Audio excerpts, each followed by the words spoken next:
a partir do momento que eu começo a colocar toda a confiança nos de dentro, eu impeço críticas, revisões, novas fontes de informação que elas possam me mostrar a verdade. Eu posso ficar cego sobre vários fatos e problemas acontecendo.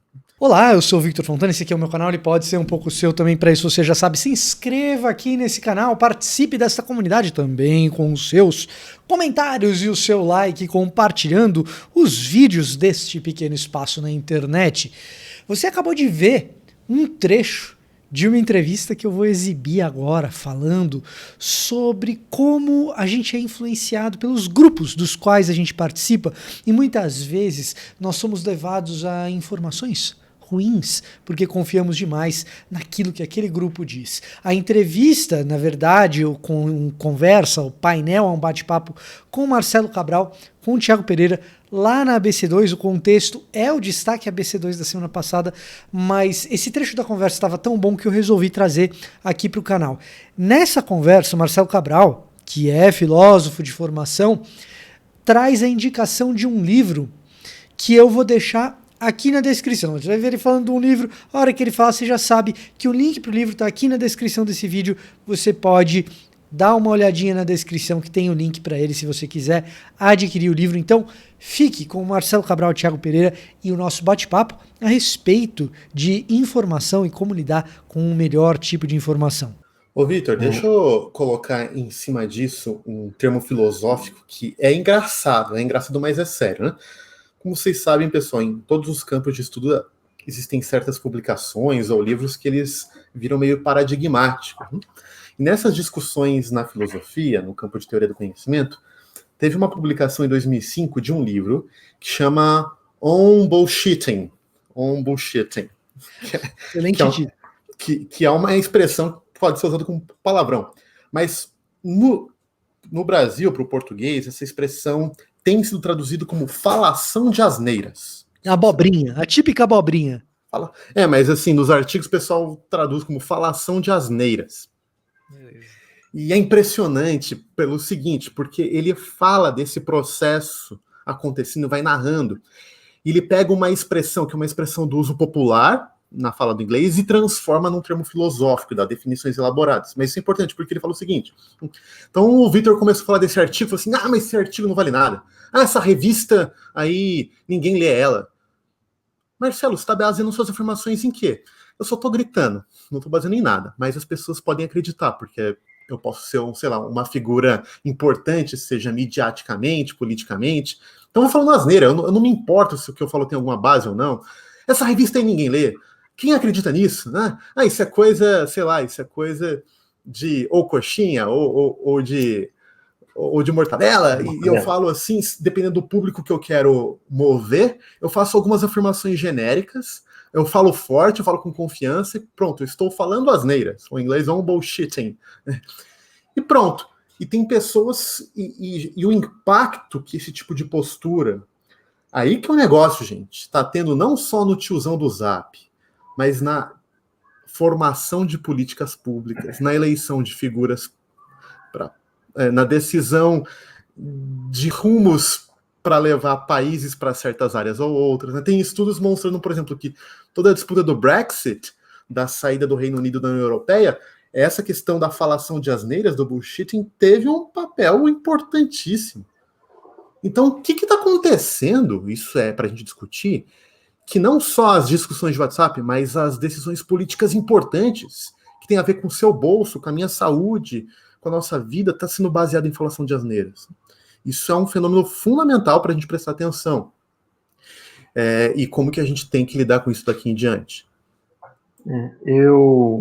E é muito importante ver que existem artigos sendo produzidos, né, material acadêmico, pessoas de instituições de respeito que estão estudando isso e colocando dados e fazendo, como esse, né, que você citou, né, Vitor, de um trabalho publicado numa revista científica, mostrando que essa correlação não é falsa, né? Existe, de fato, uma correlação aí envolvida e que a gente precisa se preocupar, porque fake news sempre existiram e sempre vão estar entre nós até o fim dos dias. Mas o problema é isso que o Marcelo está falando, né? Como que isso... nós vivemos um momento que isso pode exercer influências seríssimas políticas e na nossa sociedade como um todo, nas nossas igrejas, e como que isso tem tido um impacto muito negativo, né? E aí eu comecei a pensar sobre o que a gente aprende muitas vezes, né? Que a gente não deve confiar em tudo, a gente deve desconfiar de tudo, e é bom isso, né? Em relação ao que a gente vê, o que a gente recebe de mídias sociais, o que a gente recebe pelo jornal, a gente deve desconfiar. Desconfiar faz parte desse jogo. Mas até onde a gente deve desconfiar? E, na verdade, se a gente viver só em desconfiança, a gente não vai para frente. Então, a gente precisa confiar em algo. E aí eu acho que o ponto-chave é quais são os parâmetros que nós usamos para confiar em algo. O que a gente usa como critério para confiar em alguma coisa? A gente precisa talvez rever o que nós usamos como critério para confiar em algo. Se é a evidência factual, se é o status de uma pessoa, de um influencer, ou se é os meus interesses próprios que estão em jogo para que eu possa confiar ou não em alguma coisa. E aí a gente tem que entender que existe uma realidade, existe uma verdade absoluta, que a gente precisa buscá-la, independente de se aquilo vai me fazer bem ou não.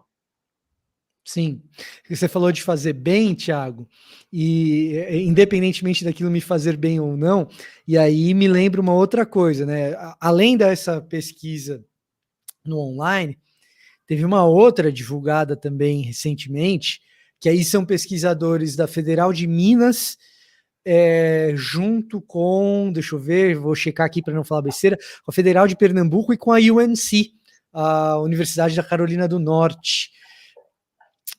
Universidade importante, Universidade da Carolina do Norte, ela tem uma grande contribuição para o mundo que interessa muito Marcelo Cabral, por exemplo, que foi revelar o Michael Jordan. Mas isso é uma outra história das faculdades norte-americanas. Michael Jordan e o Rasheed Wallace também são duas figuras notáveis que saíram da UNC para a NBA. Mas é um grande centro de pesquisa e que apontou algumas conclusões importantes nesse sentido de o que você atribui autoridade ou quando você começa a desconfiar de várias informações, quais são aquelas que a gente pode confiar de alguma forma, e que pessoas que, de acordo com essa pesquisa de acadêmicos dessas 3 universidades, pessoas que têm acesso à informação de veículos de grande mídia caem menos em fake news. Tem uma propensão menor a cair em fake news, que é uma convenção que, essa sim, para muita gente é algo intuitivo, mas para uma outra galera é totalmente contraintuitivo, porque em tese a grande mídia estaria sempre interessada em nos conduzir para uma determinada narrativa e tal. Isso daí tem a ver com esse lance que você falou, Thiago, da gente querer olhar para a notícia de acordo com o nosso bem-estar, talvez um pouco com o echo chambers. Eu não sei se o Marcelo tem algo a falar sobre isso. Você está no mudo, Marcelo. Foi mal, pessoal. Então, 2 conceitos aqui, só para concluir até minha fala sobre esse assunto das fake news, que são importantes para a gente, né? Em inglês, eles são chamados de epistemic well-being e echo chambers, que a gente pode traduzir por bem-estar epistêmico e por câmaras de eco. O que é isso, né?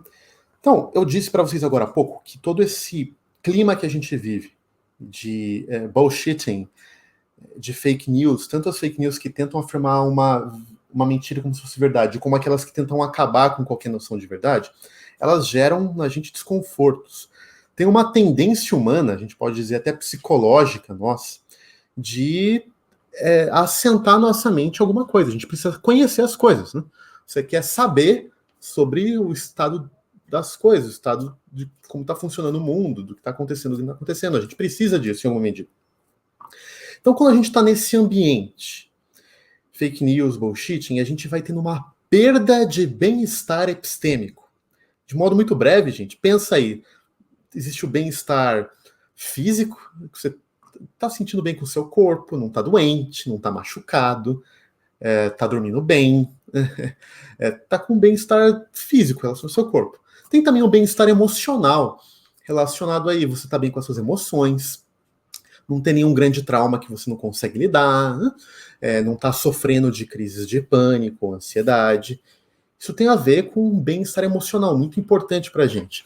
Mas o que os autores estão apontando é que existe também um bem-estar que nós buscamos muito, que não é muito falado, que é esse bem-estar epistêmico. O que significa? Que é conhecer as coisas, saber que eu acredito em coisas. A gente precisa ter ideias sobre como o mundo está funcionando e conhecer o mundo. Agora, quando acontece da situação tá tão caótica de que a gente perde a nossa confiança na mídia tradicional, no WhatsApp, às vezes na ciência ou em qualquer outra autoridade, a gente começa a ter uma falta desse bem-estar de conhecimento, ou falta de bem-estar epistêmico. E o que isso tem acontecido? E aí a gente vai para as câmaras de eco, que é um fenômeno complexo. Por fenômeno complexo, eu quero dizer que ele tem mais de uma causa, ele não é facilmente rastreável ou redutível a uma única cadeia causal. Então tem várias circunstâncias, vários acontecimentos, vários fatores que contribuem para as câmaras de eco, mas um muito importante, sem dúvida, é a perda de bem-estar epistêmico que as pessoas têm sofrido por causa das fake news e por causa da falação de asneiras. E o que são, então, as câmaras de eco? Elas são um tipo de comunidade ou grupo, tá bom? Existem muitas comunidades e grupos, mas ela tem duas características muito importantes, tá bom? Primeiro é que essas câmaras de eco, elas começam a alimentar uma assimetria de confiança. Se você quiser usar um termo chique aí para falar com seus amigos, é um problema na economia fiduciária, que é exatamente um jeito chique de falar onde nós colocamos nossa confiança. Então deixa eu traduzir para vocês. Significa que as pessoas que estão dentro da câmara de eco dessa comunidade, elas confiam exageradamente nas pessoas de dentro da câmara, especialmente nos líderes. E elas desconfiam exageradamente nos de fora. Veja, gente, é normal em qualquer comunidade que a gente participe que a gente confia nos de dentro e talvez desconfie de quem fala mal. Isso é natural de qualquer comunidade. É que as câmaras de eco, elas levam isso a uma proporção muito grande e muito problemática. A tal ponto que chega em alguns casos de que eu simplesmente acredito cegamente no que os líderes ou nos principais nomes de dentro da minha câmara de eco falam. Eu acredito, ele pode falar qualquer coisa que eu acredito. E eu desacredito ou desconfio de qualquer voz de fora que critique as ideias de dentro. Não importe o quão bem embasada, o quão bem fundamentado seja essa voz. Então aí há uma assimetria no jeito que eu coloco a minha confiança nas informações. E tem uma segunda característica, é que a câmara de eco tem algumas crenças. Tem algumas crenças, como toda comunidade tem suas crenças, mas parte dessas crenças importantes é um tipo de crença profética. Como assim, Marcelo? É assim, na câmara de eco, você vai ouvir, tal pessoa, tal grupo, tal jornal, sei lá, tal voz, vai falar mal da gente. Quer ver só? Eu tô, muitas vezes, no uso de me profetizar, mas eles vão falar que nós estamos errados, eles vão nos perseguir. Passa algum tempo, alguma voz vai falar contra a câmara de eco. O que isso acontece? Reforça ainda mais a assimetria de confiança. Porque as pessoas falam, nossa, aqui disseram que iam falar mal da gente, tá vendo? Falaram mesmo. Isso comprova que a gente não pode confiar em ninguém de fora. E, pessoal, isso gera vários problemas, né? Tem toda uma literatura sobre isso, que não é o caso de discorrer. Mas o que acontece? As pessoas têm essa perda de bem-estar epistêmico. E o que as câmaras de eco fornecem? Um ambiente para suprir. Porque lá eu simplesmente posso acreditar no que as pessoas estão falando. Então pronto, essa minha necessidade de ter informações nas quais eu confio é saciada. Porque lá eu não tenho que pensar tanto, eu simplesmente acredito nos de dentro e desconfio nos de fora. Mas isso leva a um agravamento profundo no nosso ecossistema de informação e na nossa sociedade. Por quê? Porque a partir do momento que eu começo a colocar toda a confiança nos de dentro, eu impeço críticas, revisões, novas fontes de informação que elas possam me mostrar a verdade. Eu posso ficar cego sobre vários fatos e problemas acontecendo. Gostou do que você viu?